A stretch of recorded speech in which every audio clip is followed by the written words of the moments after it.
तक पहुंचता है। वहां वो सुबह से शाम तक कड़ा परिश्रम करता है। शाम होते ही वो जमींदार के घर जाता है।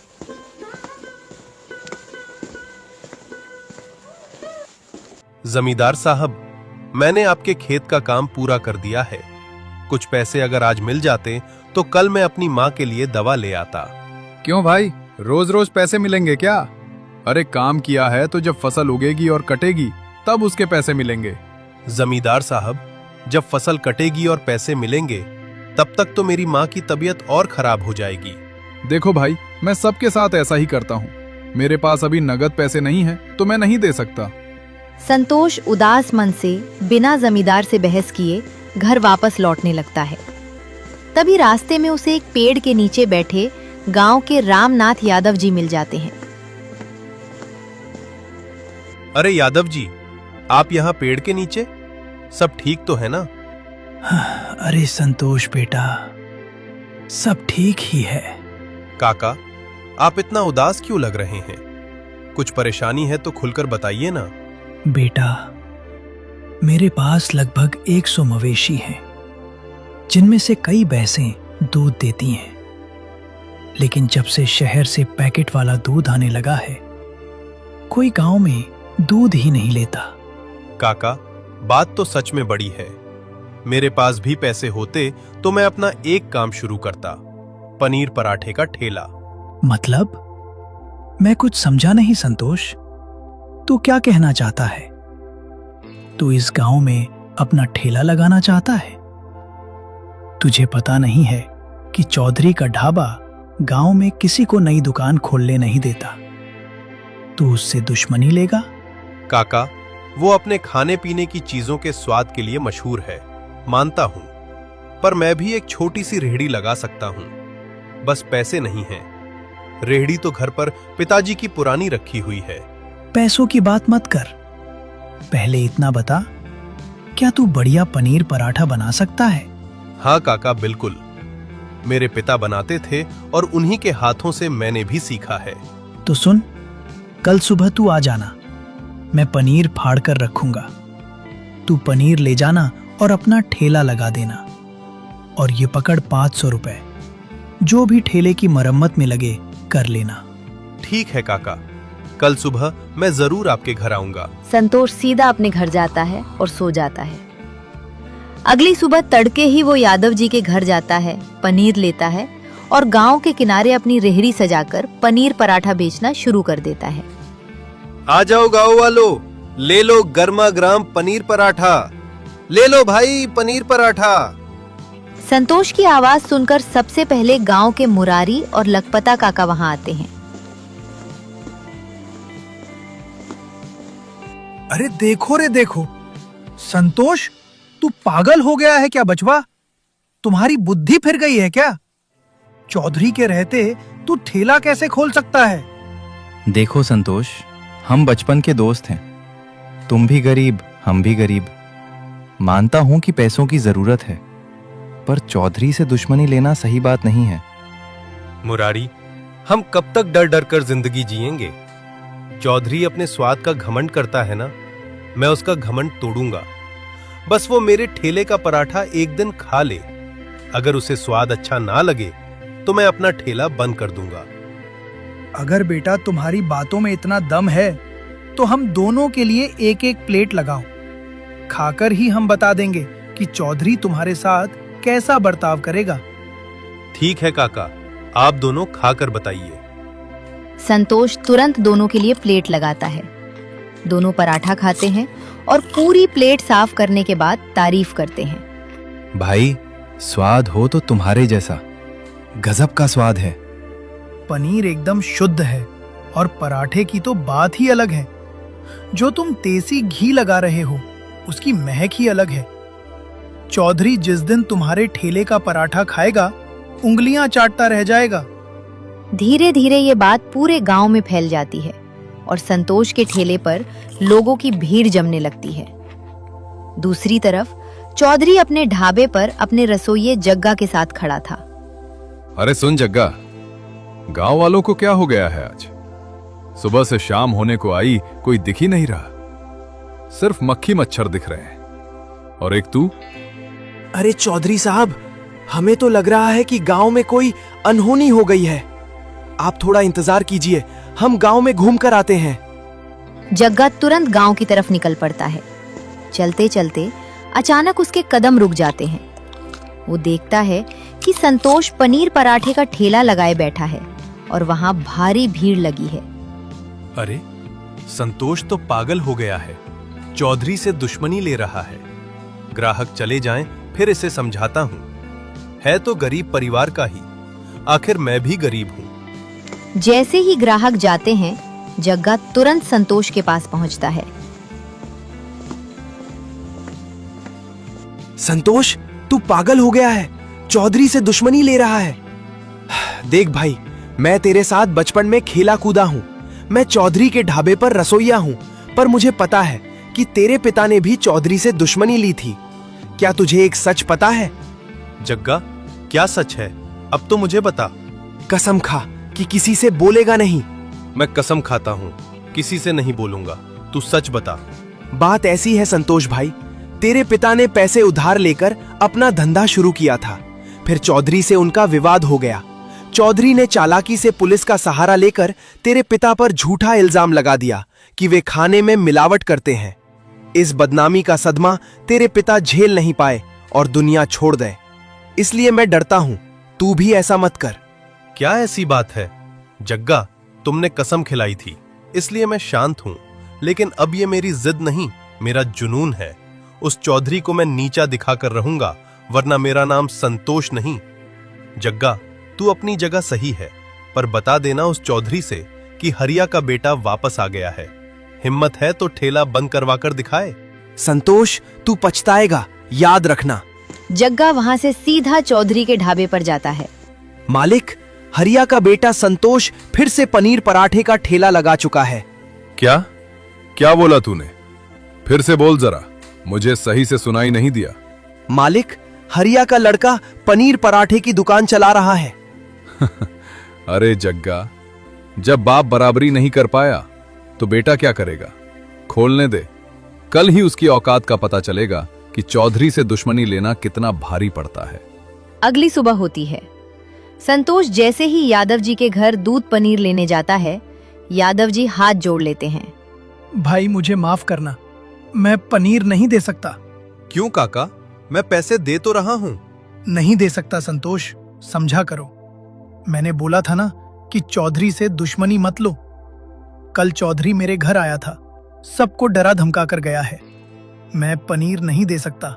कोई बात नहीं काका, तुम सब डरकर जियो और डरकर ही रहो। संतोष उदास मन से घर लौटता है। उसकी माँ खाट पर बैठी उसका चेहरा देखकर पूछती है, बेटा, क्या हो गया? इतना उदास क्यों है मेरे लाल? कुछ नहीं माँ, आज पनीर नहीं मिला, इसलिए ठेला बंद करना पड़ा। क्या यादव ने पनीर देने से मना कर दिया? चौधरी ने डराया होगा उसे। वैसे बेटा, तेरे पिताजी पनीर कहाँ से लाते थे पता है? चौधरी का एक ही प्रतिद्वंदी है, गंगाराम यादव, जो बगल के गांव में रहता है। चौधरी उससे खुद डरता है। तेरे पिता वहीं से पनीर लाते थे। माँ, क्या गंगाराम यादव अभी जीवित है? हाँ बेटा, जीवित हैं। थोड़ा महंगा पनीर देते हैं, पर तुम्हारे पिता का नाम सुनेंगे तो तुम्हें खुशी खुशी दे देंगे। माँ, मैं अभी बगल वाले गांव जाता हूँ और पनीर लेकर आता हूँ। संतोष तुरंत दूसरे गांव पहुंचकर गंगाराम यादव से मिलता है और सारी बात बताता है। अरे, तुम हरिया के लड़के हो, तुम तो मेरे बेटे जैसे हो। तुम्हें जितना पनीर चाहिए ले जाओ।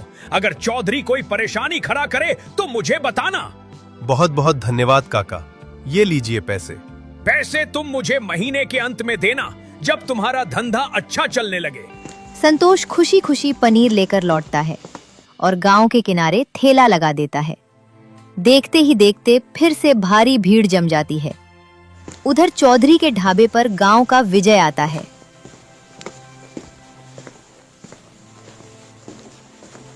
अरे विजय, उधारी के पैसे दे दे भाई, वरना तुम्हारी जमीन अपने नाम करने में मुझे वक्त नहीं लगेगा।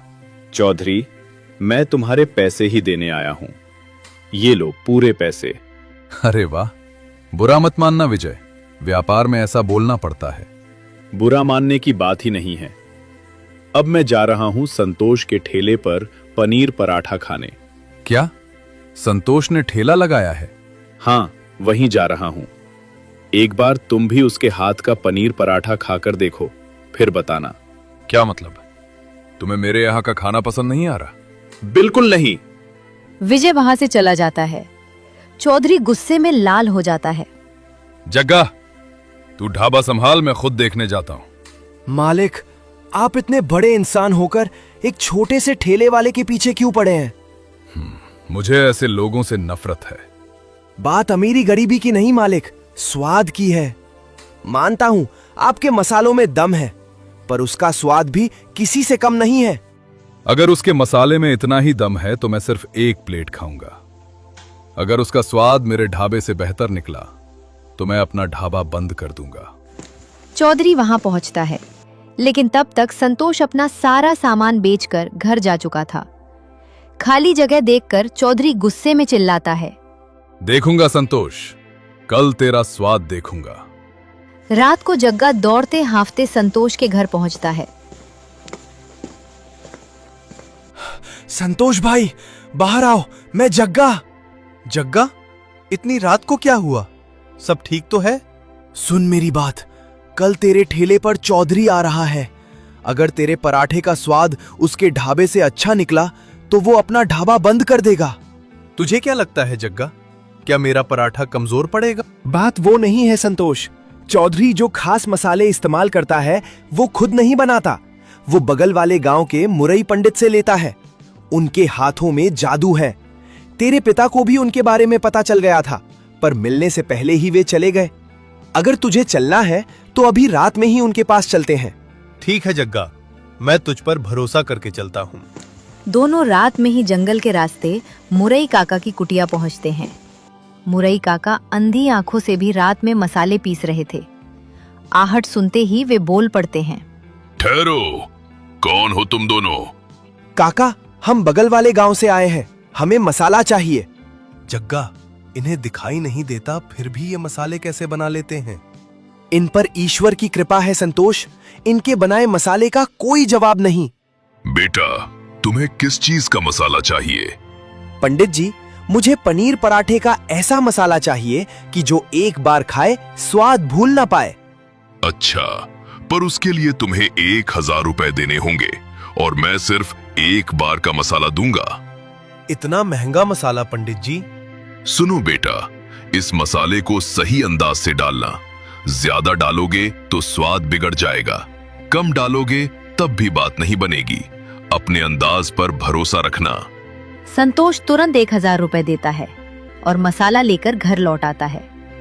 अगली सुबह वो ठेला लगाता है और पंडित जी के दिए मसाले को सही अंदाज से पनीर में मिला देता है। मसाला मिलते ही एक अद्भुत खुशबू पूरे गांव में फैल जाती है और धीरे धीरे संतोष के ठेले पर लोगों का हुजूम जुटने लगता है। आइए आइए भोलू काका, नाक तो आपकी बड़ी तेज है, महक सूंघकर ही आ गए। आज ऐसा पराठा खिलाऊंगा कि घर जाकर चाची के हाथ की रोटी भूल जाओगे। फिर बेलन चले तो मेरी गारंटी नहीं। अरे संतोषवा, चाची के बेलन का डर किसे दिखाता है बे? तू जल्दी से प्लेट लगा। संतोष ने गर्मा गर्म देसी घी में नहाया हुआ पनीर पराठा प्लेट में सजा कर दिया। भोलू काका ने जैसे ही पहला निवाला मुंह में रखा, उनकी आंखें खुशी से बड़ी हो गईं। अरे काका, मुंह क्यों बंद हो गया? कुछ बोलोगे भी या अकेले ही पूरा साफ कर जाओगे? अरे भाई वाह संतोष, क्या स्वाद है। ऐसा लग रहा है जैसे साक्षात अन्नपूर्णा माँ का आशीर्वाद बरस गया हो। पराठा मुंह में जाते ही मक्खन की तरह घुल रहा है। अरे गांव वालों, उस चौधरी के ढाबे की सूखी रोटियां खाना छोड़ो। वो चौधरी तो नंबर 1 का लालची और मक्कार है। सालों से बेस्वाद खाना खिलाकर हम गरीबों की जेब काट रहा था। सही कह रहे हो छद्दम्मी, चौधरी लालच में इतना अंधा हो चुका है कि पैसे तो पूरे लेता है, पर खाने में न स्वाद है न प्यार। असली स्वाद और ईमानदारी तो हमारे संतोष के ठेले पर है। लोग अभी संतोष के पराठों की तारीफ कर ही रहे थे कि तभी भीड़ में हलचल मच गई। चौधरी अपने रसोइये जग्गा के साथ सीधे ठेले की तरफ बढ़ता चला आ रहा था। उसके चेहरे पर घमंड और आंखों में गुस्सा साफ दिखाई दे रहा था। चौधरी को देखकर वहां खड़े गांव वालों की फुसफुसाहट बंद हो गई और सन्नाटा छा गया। अरे ओ संतोष के बच्चे, तेरी इतनी हिम्मत कि तूने गांव में अपनी दुकान सजा ली। तुझे क्या लगता है 2-4 अनपढ़ों को भुलावा देकर तू चौधरी की बराबरी कर लेगा? चौधरी साहब, बराबरी की बात कौन कर रहा है? मैं तो बस अपनी मेहनत की रोटी कमा रहा हूं। गांव वाले कोई बेवकूफ नहीं हैं। वे वहीं जाते हैं जहां स्वाद और नीयत साफ होती है। जबान मत चला संतोष। तेरे बाप हरिया ने भी ऐसी ही जबान चलाई थी, फिर क्या हुआ? पुलिस के डंडे पड़े और जेल की हवा खानी पड़ी। अगर अपनी और अपनी बीमार मां की भलाई चाहता है तो ये ठेला अभी के अभी समेट ले, वरना ऐसी हालत करूंगा कि पूरे गांव में भीख मांगने लायक भी नहीं रहेगा। गांव वाले चौधरी का ये रूप देखकर डरने लगे और थोड़ा पीछे हट गए, लेकिन संतोष अपनी जगह पर मजबूती से खड़ा रहा। उसके चेहरे पर रत्ती भर भी खौफ नहीं था। चौधरी साहब, धमकी अपने पास रखिए। ये आज का संतोष है जो सच और मेहनत के दम पर खड़ा है। डरकर जीना मेरी मां ने मुझे नहीं सिखाया। और हां, अगर आपको इतना ही अपनी धमकियों पर भरोसा है तो उस शर्त का क्या हुआ जो आपने जग्गा से कही थी? हाँ मालिक, आपने तो कहा था कि आप एक प्लेट खाकर देखेंगे। अरे बंद कर अपना मुंह जग्गा। ठीक है संतोष, मुझे तेरी शर्त याद है। ला, लगा एक प्लेट। आज गांव वालों के सामने ही तेरे इस ढोंग का पर्दाफाश करता हूं। संतोष ने बिना किसी घबराहट के बड़े प्यार और सलीके से गर्मा गर्म देसी घी से लबालब और मुरई पंडित के दिव्य मसाले से महकता हुआ पनीर पराठा प्लेट में सजाया और चौधरी के सामने बढ़ा दिया। पराठे की खुशबू जैसे ही चौधरी की नाक में पहुंची, एक पल के लिए उसकी आंखें चौंक गईं। उसने मन ही मन उस महक को दबाने की कोशिश की और भारी मन से पराठे का एक टुकड़ा तोड़ा। जैसे ही उसने पहला निवाला अपने मुंह में रखा, उसकी आंखें फटी की फटी रह गईं। मुरई पंडित के जादुई मसाले, शुद्ध देसी घी और संतोष के हाथों की मेहनत का ऐसा बेजोड़ संगम था कि चौधरी का पूरा घमंड उस एक निवाले में पिघलने लगा। पराठा इतना मुलायम और स्वादिष्ट था कि मुंह में जाते ही मक्खन की तरह घुल गया। स्वाद ऐसा था कि चौधरी चाहकर भी खुद को रोक ना सका। वो शर्त और अपना गुस्सा भूलकर एक के बाद एक निवाला जल्दी जल्दी खाने लगा और पूरी प्लेट साफ कर गया। बताइए चौधरी साहब, कैसा लगा हरिया के बेटे के हाथ का पराठा? अब अपनी शर्त का जवाब दीजिए। स्वाद वाकई लाजवाब है। ऐसा स्वाद मैंने जिंदगी में कभी नहीं चखा। आज मेरी आंखें खुल गईं संतोष। स्वाद किसी की बपौती नहीं होता, ये मेहनत और नियत से आता है। चौधरी ने जग्गा की तरफ देखा और अपनी हार स्वीकार करते हुए बोला, जग्गा, चलो आज ही ढाबे पर ताला लगा दो। मैंने जो वादा किया था मैं उसे पूरा करूंगा। आज से चौधरी का ढाबा हमेशा के लिए बंद। देख भाई, जो वादा किया था उसके मुताबिक मैंने अपना ढाबा बंद कर दिया है, लेकिन सच तो यह है कि स्वाद तेरी नीयत और तेरे हाथों में है। अब मेरा यह जग्गा ढाबा बंद होते ही बेकार हो गया। घर चलाने के लिए इसके पास कोई दूसरा जरिया नहीं है। चौधरी साहब, आपकी बात तो ठीक है, लेकिन मैं जग्गा को काम पर कैसे रख लूं? ये आपके बड़े ढाबे का मुख्य रसोइया रहा है और मेरा तो ये छोटा सा ठेला है। कहीं ऐसा ना हो कि मेरे यहां काम करने में इसकी शान घट जाए। अरे किस बात की शान संतोष? स्वाद के आगे कोई बड़ा छोटा नहीं होता। अगर तू इसे अपने ठेले पर रख ले तो इसका घर चलता रहेगा। ये आटा गूंथ देगा, सफाई कर देगा और तेरे साथ हाथ बटाएगा। अच्छा, तो चौधरी साहब आप सिफारिश कर रहे हैं? ठीक है, मैं जग्गा को काम पर रख तो लूंगा, लेकिन मेरी एक सख्त शर्त है। शर्त? कैसी शर्त संतोष भाई? तुम जो बोलोगे मैं करूंगा। शर्त यह है कि जग्गा भाई, जब भी कोई ग्राहक पराठा खाने आएगा, तुम्हें उसके सामने अपना वही पुराना डायलॉग मारना पड़ेगा। हम काले हैं तो क्या हुआ, दिल वाले हैं। और अगर किसी दिन पराठे में नमक कम हुआ तो तुम्हें बंद ढाबे के सामने खड़े होकर चिल्लाना पड़ेगा, संतोष का पराठा जिंदाबाद। ये सुनते ही चौधरी, भोलू काका और वहां खड़े सारे गांव वाले पेट पकड़कर ठहाके मारकर हंसने लगे। वाह संतोष, शर्त तो तूने बिल्कुल पक्की रखी है। जग्गा, अब रोना मत, शर्त मंजूर कर और लग जा काम पर। अरे संतोष भाई, तुम तो मेरी खिंचाई करने लगे। ठीक है भाई, मुझे तुम्हारी शर्त मंजूर है, बस अब जल्दी से काम बताओ। पूरे ठेले पर हंसी और ठहाकों की गूंज छा गई।